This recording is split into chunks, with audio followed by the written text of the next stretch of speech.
Palavra de Deus no livro de Atos, o capítulo é o 12, se você puder abrir a sua Bíblia. Obrigado, Felipe, pelas fotos. Quero ler esse texto, Atos capítulo 12, é um texto que tem uma história muito bem conhecida para todos nós. E nessa manhã, a responsabilidade que nos cabe é compartilhar um pouquinho, inclusive, sobre essa temática que vamos falar durante o mês, sobre avivamento. E eu creio, não somente eu, como a palavra, ela nos ensina assim, que a oração é a porta de entrada para um avivamento. Quanto igreja, nós ouvimos todos esses domingos anteriores, na escola dominical, sobre avivamento. Ouvimos os presbíteros falando sobre a forma como acontece, etc. e tal. E foi batido por várias vezes a questão da oração, que a igreja precisa orar. E eu queria desafiar você para a gente desenvolver esse papo nessa manhã. Como tem sido o seu tempo de oração? Como você utiliza esse tempo de oração na sua vida pessoal, não só aqui igreja. Quando a gente fala em oração, nós temos dois meios de oração: oração comunitária, que é o que nós fazemos aqui, e foi feito já inclusive pelo meu querido presbítero Mário, oração comunitária de agradecimento pelas ofertas, oração de adoração. Mas a sua oração individual, quanto tempo você tem feito? Como ela é feita? Você tem se dedicado a esse tempo de oração? Como é que tem sido isso para você? Isso que eu queria que você pensasse um pouquinho, e nós vamos desenvolver em cima desse texto alguns ensinos, algumas coisas importantíssimas para nós. O tema da mensagem desta manhã é oração pela cruz. Você vai entender o que é uma oração feita pela cruz, e nós vamos desenvolver em cima de Atos capítulo 12. Se você puder, acompanhe a leitura. Eu vou fazer a leitura desse texto. Eu queria que você se atentasse a algumas coisas lindas que já saltam desses textos para edificar a nossa vida. Diz assim a palavra, capítulo 12, versículo de número 1 em diante. Por aquele tempo mandou Herodes prender alguns da igreja para maltratar, fazendo passar ao fio da espada a Tiago, o irmão de João. E vendo isto ser agradável aos judeus, prosseguiu prendendo também a Pedro. E eram os dias de pães asmos. Tendo feito prender, lançou então Pedro no cárcere, entregando-o para escoltas de 4 soldados cada um, para o guardarem, tencionando apresentá-los ao povo depois da Páscoa. Pedro, pois, estava guardado no cárcere, mas havia, preste atenção nessa palavra, oração incessante a Deus por parte da igreja a favor dele. Quando Herodes estava para apresentá-lo, naquela mesma noite Pedro dormia entre 2 soldados, acorrentado por 2 cadeias, e sentinelas à porta guardavam o cárcere. Eis porém que sobreveio um anjo do Senhor, e uma luz iluminou a prisão, e tocando ele ao lado de Pedro, o despertou dizendo: levanta-te depressa. Então as cadeias caíram-lhe das mãos, e disse-lhe o anjo: cinge-te com a calça e as sandálias. E ele assim o fez, e disse-lhe mais: põe a capa e segue-me. E então saindo seguiu, e não sabendo que era real o que fazia por meio do anjo, parecia-lhe antes que aquilo tudo fosse uma visão. Depois de terem passado a primeira e a segunda sentinela, chegaram ao portão de ferro que dava para a cidade, o qual lhes abriu automaticamente. E saindo, enveredaram pela rua, e logo adiante o anjo se apartou dele. E então Pedro, caindo em si, disse: agora sei verdadeiramente que o Senhor enviou o seu anjo e me livrou da mão de Herodes e de toda a expectativa do povo judaico. Considerando ele a situação, resolveu ir à casa de Maria, mãe de João, com o cognome Marcos, onde muitas pessoas estavam congregadas ali e oravam naquele lugar. E quando ele bateu ao póstigo do portão, veio uma criada chamada Rode, veio ver quem era. Reconhecendo a voz de Pedro, tão alegre aquela mulher ficou, que nem fez Pedro entrar, mas voltou correndo para anunciar que Pedro estava junto ao portão. Eles disseram então: você está louca. Ela, porém, persistia em afirmar que assim era. Então disseram: é um anjo. Entretanto Pedro continuava batendo, e então eles abriram e viram-no e ficaram atônitos. Ele, porém, fazendo-lhe sinal com a mão para que se calassem, contou-lhe como o Senhor tirara da prisão e acrescentou: anunciai isto a Tiago e a seus irmãos. E saindo retirou-se para outro lugar. Sendo já dia, houve não pouco alvoroço entre os soldados sobre o que teria acontecido a Pedro. Herodes, tendo procurado e não achado, submeteu os sentinelas a inquérito, ordenou que fossem justiçadas. E descendo da Judéia para Cesareia, Herodes passou ali mais algum tempo. História um pouco longa, mas ela deve ser lida na sua integralidade para a gente compreender todo esse processo que nós temos aqui nesse texto. Interessante que nessa proposta do livro de Atos, do capítulo 12, do versículo 1 até o 19, nós temos essa descrição desse milagre onde o apóstolo Pedro estava preso. Ele estava imobilizado de forma muito clara, o texto faz questão de deixar isso claro, e ele é preso pela dinastia herodiana. E essa dinastia herodiana, todo esse processo de Herodes, ele começa a surgir nessa perseguição, não só a Jesus, mas o povo cristão, desde lá do nascimento de Jesus. Ali nós temos Herodes o Grande, que tenta matar Jesus, tentando matar todas as crianças. Nós temos Herodes o Antipas, ou tetrarca, que é chamado, que matou João Batista, tentando dar um basta em toda essa situação. E aqui nós temos o neto, que é chamado de Herodes Agripa, que após matar Tiago, o apóstolo, prende Pedro, e aqui tenta matar Pedro de alguma forma. Esse é o contexto que nós temos. E esse desejo, não só de Herodes, mas de todo o povo judeu ali, em matar os apóstolos, não era novo. Tanto não era novo, que essa não foi a primeira vez que Pedro foi preso. No livro de Atos, capítulo 4, você tem o primeiro momento em que Pedro foi preso. No livro de Atos, capítulo 5, você vê outro momento onde os apóstolos são presos juntos. E aqui, pela terceira vez, Pedro é encarcerado. Então já havia, após o livro de Atos, o capítulo 1, um desejo muito grande de prender, de acabar com esse processo dessa proliferação do cristianismo. Era desejo. Herodes, o povo judeu, todo mundo naquela região, naquele momento, não queria que estivesse acontecendo o que estava acontecendo, que era o povo judeu se espalhar. Tanto que se você voltar à Bíblia alguma página, você vai ver que ali em Antioquia, os cristãos foram chamados de cristãos pela primeira vez. E a igreja estava crescendo. Em alguns capítulos anteriores, você vê que Atos relata que a igreja estava crescendo em número também. O Espírito Santo espalhava-se, o Espírito Santo estava falando, e a igreja estava se multiplicando. E isso para o povo judeu, para os líderes, não era uma coisa tão agradável. Não era tão agradável, tanto que as pessoas começavam a fazer coisas horríveis. E uma das era essa prisão, era matar Tiago, era fazer com que os discípulos, os líderes, foram presos ou fossem aniquilados. Mas aí nesse contexto em especial, Herodes tem essa brilhante ideia. Mal sabia ele, se você continuar lendo o texto a partir do versículo 20, você tem a morte desse homem mau, Herodes, a partir do versículo 20, depois você lê em casa e você vai ver a morte desse homem como foi. Mas ele teve essa brilhante ideia de tentar trazer algumas pessoas, os apóstolos, fechá-los na prisão, e a partir dali então há uma morte de Tiago, e Pedro fica, ele preserva um pouquinho para depois soltar, para fazer, entenda o termo, uma moral com o povo judeu. É isso que está dizendo o texto. Para cair na graça do povo judeu, ele segura um pouquinho, vai fazer um julgamento, aquela coisa toda, para prender Pedro.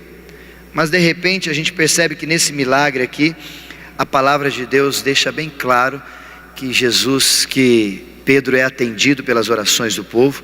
Deus responde às orações, manda um anjo, toda aquela situação miraculosamente acontece, e Pedro sai da prisão. Então aqui nós temos um evento maravilhoso sobre oração que eu queria colocar para você. Mas antes, algumas perguntas. Você crê que Deus responde a oração? Sim ou não? Sim, mais ou menos. Sim ou não? Você crê que Deus tem respondido às orações, ou Ele respondia às orações? Ainda responde? Alguns talvez podem dizer, concordar comigo, quando a gente diz assim, responde menos, concorda? Talvez Ele responde mais do que era antes, agora Ele está respondendo menos. Hoje é bem mais ou menos que Deus responde às nossas orações. Talvez a pergunta que você precisaria fazer é: a dificuldade está aqui embaixo ou está lá em cima? O poder de Deus enfraqueceu? O próprio Jesus diz que se a gente tiver fé do tamanho de um grão de mostarda, a gente vai falar para esse monte: sai daqui, vai para lá, e a gente vai fazer. E a palavra também diz que nesses últimos tempos, será que vai haver fé diante das situações? Porque o elemento para nós respondermos a oração, o critério para responder se Deus responde às orações, é a nossa fé. E eu pergunto para você individualmente, não faça nessa questão coletiva, mas individual: você crê que Deus tem respondido às suas orações? Não genérica, pessoal. Que Deus responde é fato, a gente ouve, mas e as suas? Como tem sido? Diante dessas perguntas, a gente tem frequentemente Deus falando pela palavra que a gente precisa orar sempre. Falava eu com um grupo de discipulados sobre oração semanas atrás, sobre essa questão. Tessalonicenses fala isso: orai sem cessar. 1 Pedro diz isso: sede sóbrios e vigiai em oração. Romanos capítulo 12, versículo 12, ele diz: perseverai na oração. E fora outros textos mais, que não só no Novo Testamento, mas no Antigo também, nós temos essa proposta de orar continuamente, com firmeza, sem cessar, manter uma vida de oração, manter algo na nossa vida disciplinar, onde nós temos um momento para estar com Deus. O próprio Jesus, quando ele relata sobre as expressões de ensinamento no livro de Mateus capítulo 5 e 6, no Sermão do Monte, os discípulos perguntam: como é que a gente faz para orar? E Jesus ensina: quando vocês orarem, vocês vão fazer assim. Porque é muito importante. E o próprio Jesus tinha o seu momento de oração muito claro, evidente, e ele não abria mão disso em momento nenhum. Por isso que às vezes eu fico me perguntando: como é que tem sido as minhas e as tuas orações na individualidade? Você tem o seu tempo? A gente ouviu aqui nos dias da escola dominical, já relatei, retorno a falar sobre isso, e que os presbíteros disseram sobre o avivamento. E ele surge em virtude de oração. Nós estamos querendo que a igreja seja avivada, mas não há oração. O livro de Crônicas vai dizer isso, 2 Crônicas, quando ele menciona que se o meu povo, o próprio Deus dizendo ao povo: se o meu povo me buscar orar, ou seja, se nós olharmos para o céu, temos um momento de oração com Deus, o buscar, a resposta vem de Deus e Ele vai sarar a nossa terra. Nós pedimos para que Deus faça tanta coisa, mas parece que é só em forma de pedido e não de oração. Entenda, pedido não é oração, está implícito na oração, mas não é oração. Porque oração não é só pedir. Oração tem a ver com conversar com Deus. Oração tem a ver, segundo Mateus capítulo 6, versículo 6, estar na presença de Deus por um tempo fechado. Porque Jesus mesmo diz nesse texto: quando orares, vai para o teu quarto, e ali você fecha a porta, e ali fica em secreto. E aí o Deus que te vê, ou seja, Ele está vendo você, não está só te ouvindo, Ele está vendo as intenções do teu coração, Ele está olhando quais são os seus interesses, Ele te recompensará. Então oração, eu gosto muito dessa expressão, tem mais a ver com estar com Deus, do que simplesmente só falar com Deus. Porque quando Ele entra no lado de falar, a gente só fica pedindo. Já viram isso? Reunião de oração: vamos orar, irmão, alguém tem algum pedido? Não é assim que funciona? Pedido tem a ver com oração, mas oração não é só pedir. Oração é estar e falar com Deus. Por isso eu queria te dar alguns desafios desse texto para você guardar nas suas orações. A primeira delas está no versículo de número 2. Eu queria que você guardasse. A primeira é que em toda oração a gente precisa entender que prevalece a soberania de Deus. Toda oração precisa prevalecer a soberania de Deus. Isso é um fato, mas talvez eu e você não compreendemos assim. Onde está isso no texto? Vou te mostrar. O versículo de número 2, ele diz que Tiago também foi preso. Esse Tiago, irmão de João, esse Tiago era apóstolo de Jesus. Esse mesmo Tiago não é o mesmo Tiago do livro de Tiago, porque esse Tiago do livro de Tiago, que nós temos lá no final, ele é o irmão de Jesus. Esse Tiago aqui é o irmão de João, que são chamados filhos de trovão. E esse Tiago é o primeiro personagem da Bíblia, dos apóstolos, que é morto e que é falado no Novo Testamento. E quando o texto diz que ele foi morto a fio da espada, está querendo dizer que ele foi decapitado mesmo. Decapitado. Mas aqui interessante que eu queria que você guardasse, era a seguinte pergunta: nesse quesito da soberania de Deus, Deus não poderia ter livrado Tiago? Sim ou não? Por que ele livrou Pedro e não Tiago? Já perguntou isso? Por que Deus fez isso e não aquilo? Porque Pedro foi tirado da prisão miraculosamente. Poderia Deus também ter tirado Tiago flutuando, passando pelas paredes, de qualquer jeito que ele quisesse, mas não, Tiago morreu. Morreu pelo mesmo autor que também queria matar Pedro, Herodes. Tiago morreu. E aí no nosso coração às vezes fica essa pergunta: por que Pedro foi preso, Tiago foi preso, mas Tiago morreu e Pedro foi liberto? Por que Deus não libertou todo mundo? Você não faz essa pergunta de vez em quando?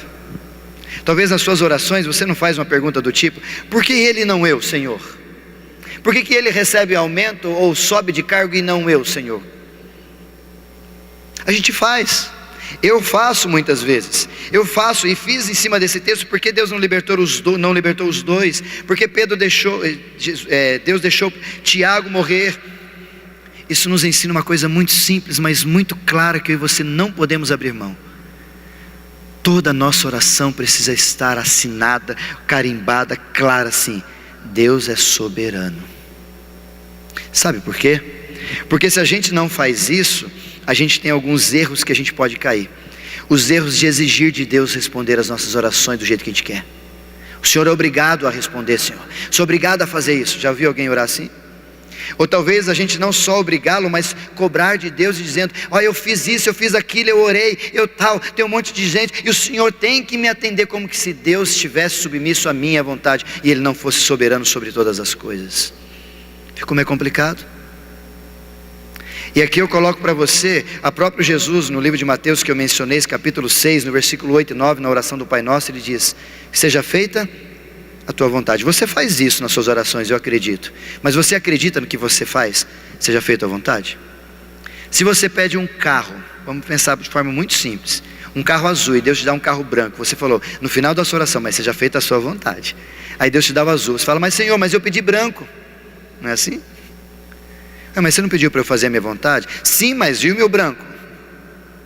Parece que a nossa vontade é vírgula. Não é verdade. E o próprio Jesus, na sua oração no Getsemane, ele diz muito claro: Senhor, se quiseres, afasta de mim esse cálice, no entanto que seja feita a tua vontade. E o que prevaleceu? Graças a Deus, a vontade dele. Por isso que as nossas orações, elas precisam estar muito claras. Quando eu e você orarmos, Deus é soberano. E isso faz com que eu e você coloquemos na nossa oração: seja feita a tua vontade, Senhor. Sabe por quê? Porque eu e você sabemos, e se você não sabe, precisa crer nisso, que Deus tem sempre o melhor para a gente. Se não for a sua vontade, não é porque Deus não te ama, pelo contrário, que Ele tem algo melhor para você, e você talvez não esteja enxergando, mas pela fé você precisa crer que Deus tem sempre o melhor. Mas isso precisa estar claro de quem entende que a soberania de Deus está acima de todas as coisas.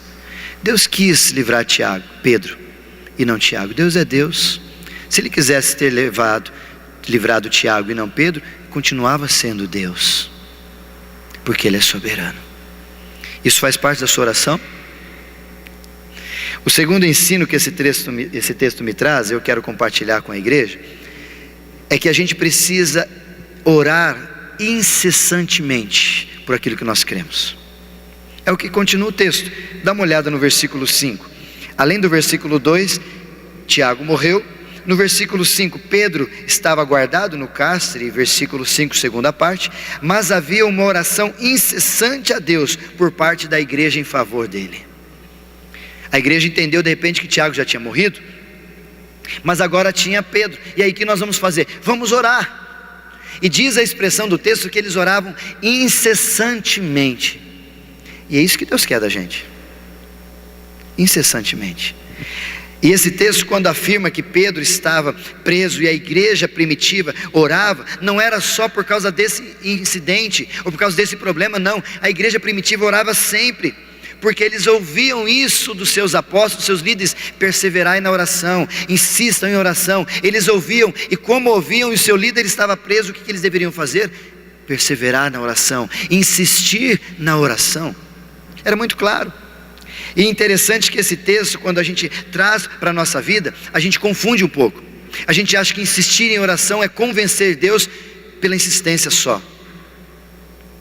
Mas não é Deus que vai ser convencido, sou eu que vou manter-me no foco. Porque a oração tem mais a ver comigo aqui embaixo do que lá para cima. Tem mais a ver com o que acontece aqui comigo do que lá para cima. Você vai entender isso já na segunda parte. Por isso, querido, Deus deseja que eu e você sempre fiquemos na insistência da oração. Por exemplo, vou colocar uma coisa muito simples. Abraão, quando dialogava com Deus sobre o povo de Gomorra, Sodoma e Gomorra, ele foi insistindo: Senhor, não pode salvar 50? Não. Mas em uns tantos, ele foi insistindo para que Deus pudesse agir em favor daquela cidade.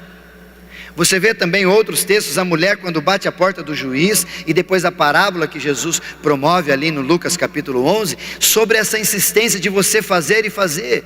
Mas o grande problema é que a gente acha que essa insistência é para fazer, Deus vai ter que me ouvir. Meu irmão, a insistência está mais para mim do que para Deus.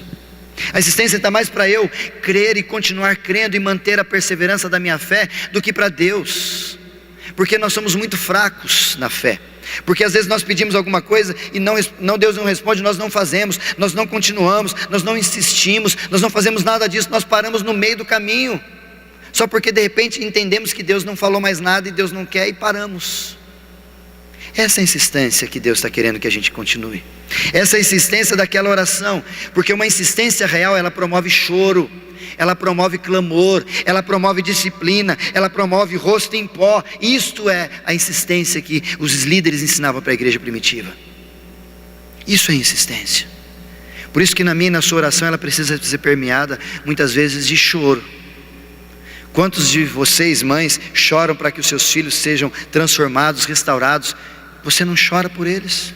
Você ora quantos dias pelo seu filho? Um dia, Deus não ouviu, que morra. É assim que você faz? Você continua orando, você ora mais um, ora dois, ora 1 ano, 2 anos, 10 anos, quanto for preciso, você está ali insistindo em oração.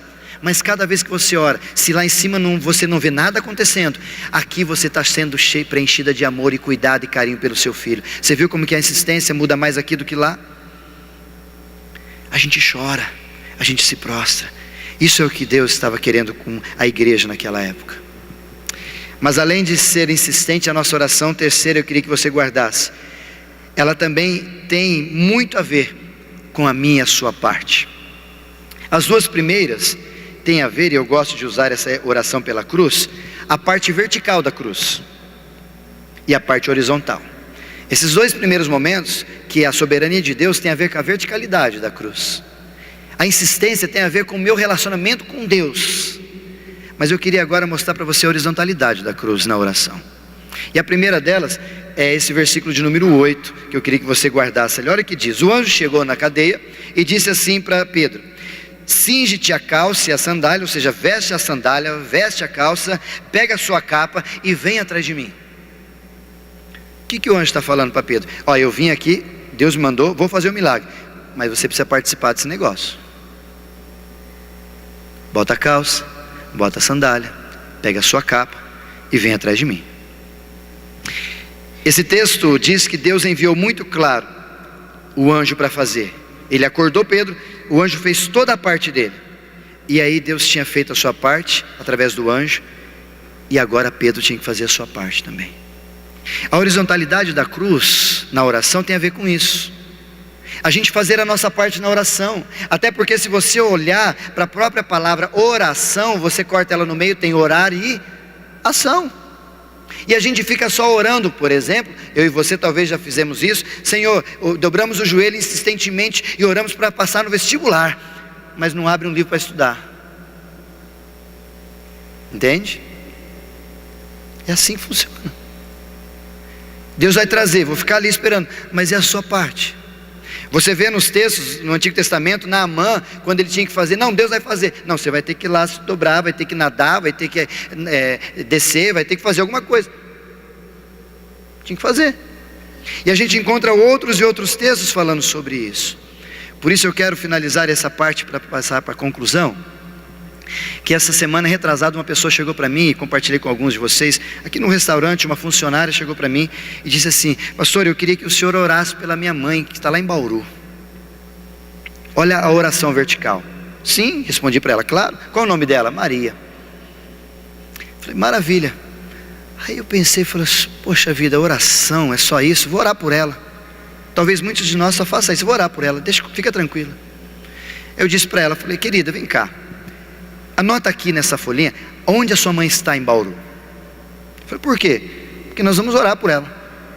Aí eu falei, anota meu celular e manda para mim no WhatsApp, onde ela está, o hospital. Ela ia fazer uma cirurgia na quinta-feira, ela me procurou na sexta-feira, na outra semana, na quinta, ela ia fazer cirurgia. Aí ela me mandou a mensagem na segunda-feira, eu falei, pode deixar que nós vamos continuar orando. O que eu fiz? Orar, vertical e oração. Liguei para um pastor, falei, pastor, tem uma pessoa aí que precisa de uma visita. Ela vai fazer a cirurgia e está angustiada, precisa de oração real, verdadeira e presente. Você pode me ajudar? Posso. Na terça-feira, falei com ele. Na quarta-feira ele foi orar por ela. Na quinta-feira essa mulher me mandou mensagem, olha a foto que eu tenho. A mãe dela, a irmã dela e o pastor que estava lá respondendo a oração que ela fez para mim, pedindo para mim a oração. Isso é oração. É você olhar para a situação e ver que a pessoa está pedindo um socorro e você ser a resposta de oração já para a pessoa. Seria muito mais fácil para mim, não seria? Vamos orar, colocar no meu livrinho lá e ficar orando. Senhor, cuida daquela irmã, conduz alguém lá. E nada, Deus pode fazer? Claro que pode. Mas por que eu não posso ser instrumento disso também? Falar, eu vou lá visitar, eu vou lá orar. Se eu não posso ir, eu tenho alguém que pode ir fazer isso. É isso que o texto está dizendo, para eu e você fazermos a parte nossa, que cabe.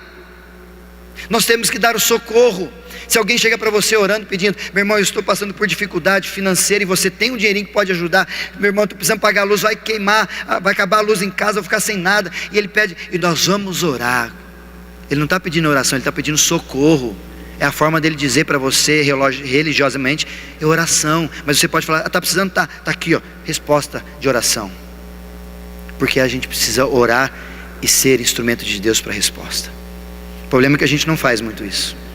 A gente joga tudo para cima e esquece da horizontalidade da cruz, que a gente pode ser a resposta de oração naquele momento. Mas por último, os últimos versículos é o que mais me chama a atenção e eu queria concluir com eles. Também a vontade de Deus, além dela ser soberana, além da vontade de Deus é que eu e você insistimos na oração em muito. Também a vontade de Deus que eu e você faça a nossa parte, eu e você. Mas também a vontade de Deus que a gente tenha fé para crer que Deus pode responder. Porque uma coisa é a gente pedir, outra coisa é a gente acreditar. Concorda? Já disse isso uma vez, que uma campanha de oração fizemos em Cuiabá em 96, quando morava lá, que nós fomos fazer uma campanha de oração, e um dia daquele específico de oração íamos orar para chuva, porque estava muito seco, e o irmãozinho chegou com um guarda-chuva. A gente perguntou, para que isso? Nós não vamos orar por chuva? Eu quero ir embora com um guarda-chuva aberto. Isso não é fé? Isso não é crer no que vai orar? E às vezes a gente faz aquela oraçãozinha assim, Senhor, faz isso, e dá aquela abre o olho assim, né? Eu sabia que ele não ia responder. Já faz oração não crendo. E é o que aconteceu aqui no texto. Quando Pedro saiu da prisão e apareceu lá, aquela moça foi lá, Rode, viu pela porta de alguma forma, é Pedro. Gente, que isso? Voltou e falou para o povo. Ela não acreditou que era Pedro. E ela voltou tentando insistir para o povo, e o povo também não acreditou que era Pedro, falou que ela estava ficando doida e que podia no máximo ser um anjo. E Pedro estava onde? Sabe onde? Lá na porta. Gente, vocês não vão abrir para mim? Tem hora que a gente não acredita que Deus responde. Tem hora que a gente não crê no poder da fé, no poder da oração. A gente ora talvez de forma muito religiosa ou automática, mas a gente não crê que Deus é possível para responder. Que para Deus tudo é possível. O maior problema da nossa geração é incredulidade diante de Deus. A gente não crê que Deus pode responder. Então nossas orações, elas são religiosas, elas são facultativas, elas são para algum momento, ou elas são simplesmente para falar, e a gente nem presta atenção no jeito que a gente conversa com o Pai, porque a gente não crê que Ele pode responder mais. Por isso eu quero concluir dizendo para você, meu querido, o que falta hoje para a gente é fé.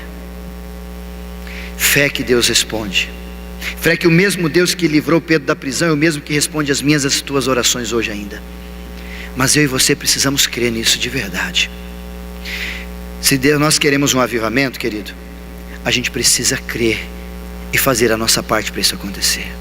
Se nós cremos que Deus pode curar pessoas, nós precisamos fazer a nossa parte e crer nisso. Talvez o teu abraço lá e fazer alguma coisa é Deus agindo para que isso seja possível acontecer. Sabe por quê, querido? Deus tem sempre o melhor para nós. E para Deus não há nada impossível, você sabe disso. Agora talvez o problema está na gente, de não crer nas nossas orações.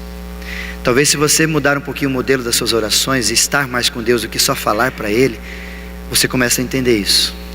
Talvez se você insistir um pouquinho mais nas suas orações, você consiga compreender melhor. Talvez se você entender que Deus é soberano e que nós estamos debaixo da boa, agradável e perfeita vontade dEle, as suas orações terão mais resultados.